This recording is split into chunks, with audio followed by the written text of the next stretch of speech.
Is virtue necessary for happiness? What is the relationship between living good and living well? Is virtue even an objective concept? And if so, what must we do to properly understand what virtue is? All of that and more in today's video.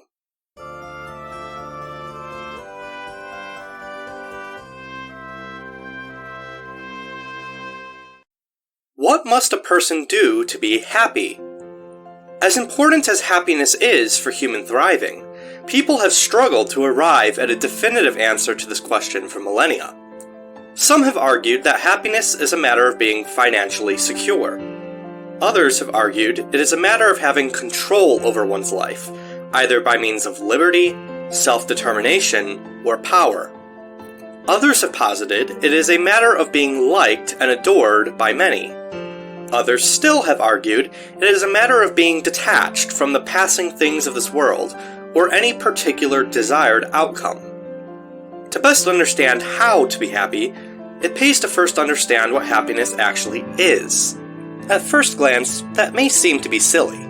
Isn't happiness an emotion you know when you feel it?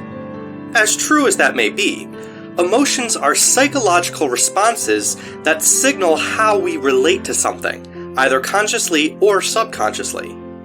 If happiness is a signal, then what is happiness supposed to signal to us? What is its ultimate purpose? The ancient philosopher Aristotle argued that happiness is the chief good. In other words, that which man orders his life around attaining, since it is the end above all other ends. Man's ability to attain happiness is dependent, however, on how well he understands what happiness is. Those who hold money to be the chief good, for example, find themselves disappointed. Since money is the medium of exchange by which we acquire goods, money cannot be an end in itself, but merely a means to an end. So what is the highest good? Pleasure? Freedom from pain? Power? Autonomy? Well, in the most general sense, we can begin by saying that the highest good for man is that which is naturally most fulfilling to him. While that definition may seem obvious, it helps reveal two important truths. First, that man has a nature, and second, that in accord with that nature, there are things that are fulfilling and things which are not. These truths help ground happiness in something objective. Debates about human nature are as extensive and contentious as debates about happiness. Nevertheless, that there is such a thing as human nature should be readily apparent.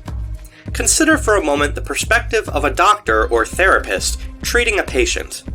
When assessing how a patient's lifestyle might be impacting his overall quality of life, the doctor might recommend eating healthy, getting better sleep, exercising, and seeking out opportunities for socialization, while discouraging behaviors such as excessive consumption of alcohol, selfish relationship-destroying behaviors, etc.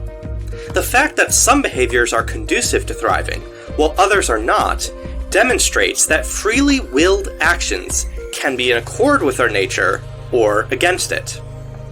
Here we arrive at the relationship between happiness and virtue.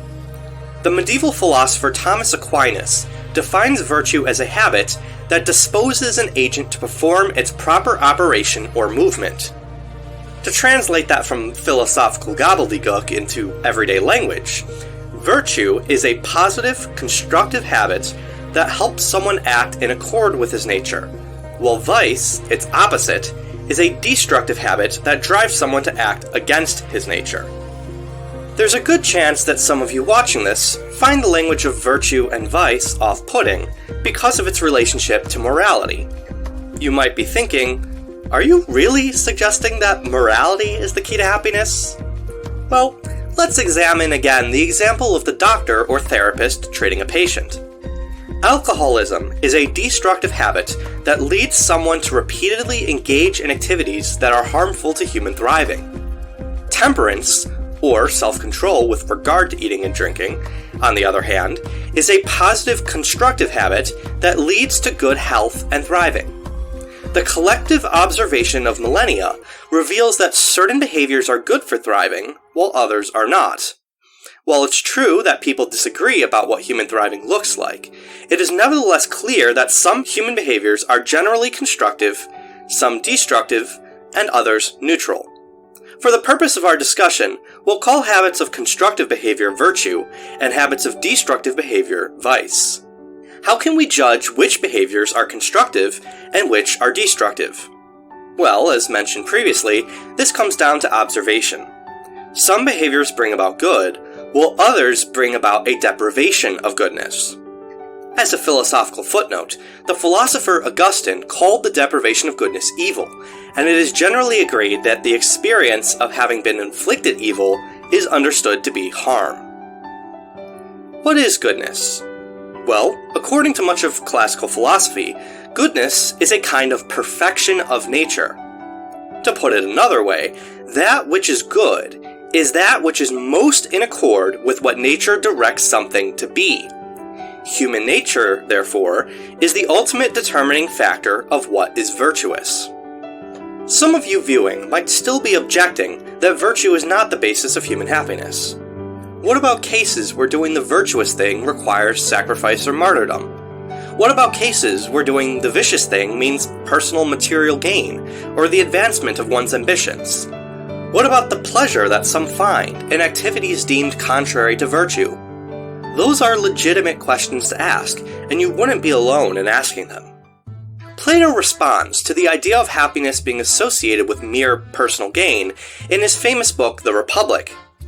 Having previously established that laws exist for the sake of promoting the common good, justice, the character Thrasymachus objects that the common good is merely an agreement between the weak to protect each other from the strong. Those unafraid to use strength to achieve their ambition should propagate and enforce laws in their favor because the good, i.e. the desirable, i.e. happiness, is whatever serves one's personal interests.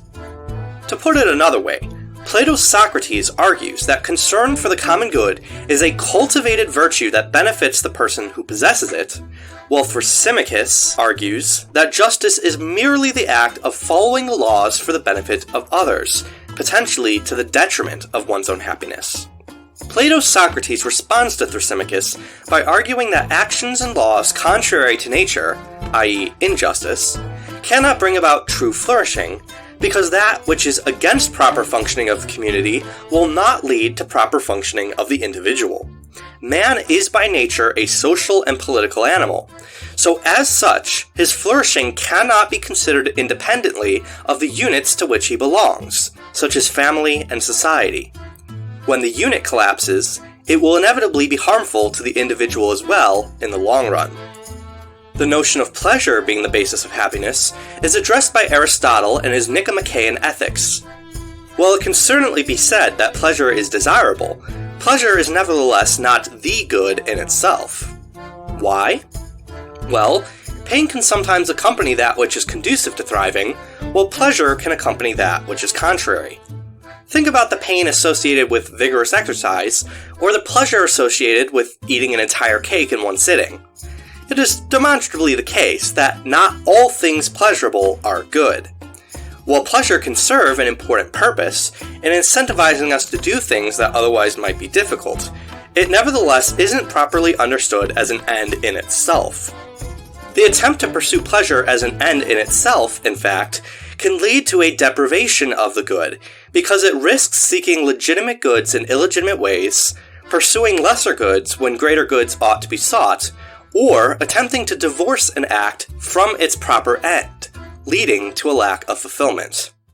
Having established an initial framework, I could talk at length about human nature and the particular virtues that are conducive to human thriving, but that's beyond the scope of this video.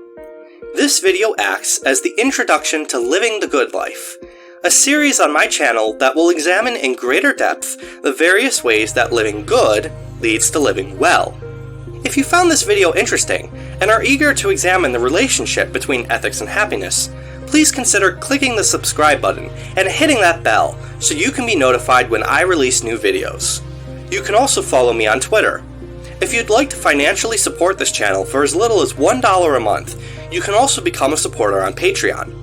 Your help enables me to create more videos so that viewers like you can get more of the content that you love. Links in the description of this video.